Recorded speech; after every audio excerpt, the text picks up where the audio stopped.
नबी सल्लल्लाहु अलैहि वसल्लम पर यूं तो बहुत से दरूद भेजे जाते हैं।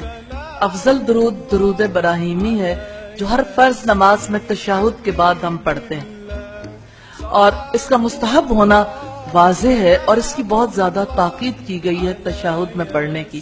और अबू तलहा से रिवायत है कि एक रोज रसूलुल्लाह तशरीफ लाए, आपके चेहरे पर खुशी थी। हमने कहा, अल्लाह के रसूल, हम आपके चेहरे पर खुशी पाते हैं। आपने फरमाया, बेशक मेरे पास एक फरिश्ता आया, बोला, ए मोहम्मद, अल्लाह ताला फरमाता है, क्या तुम खुश नहीं होते जो तुम पर एक बार दरूद भेजेगा, मैं उस पर 10 बार रहमत भेजूंगा, और जो तुम पर सलाम करेगा एक बार मैं 10 बार उस पर सलाम भेजूंगा। ये नसाई की 1284 नंबर रिवायत। सलामुल्लाह अलैहि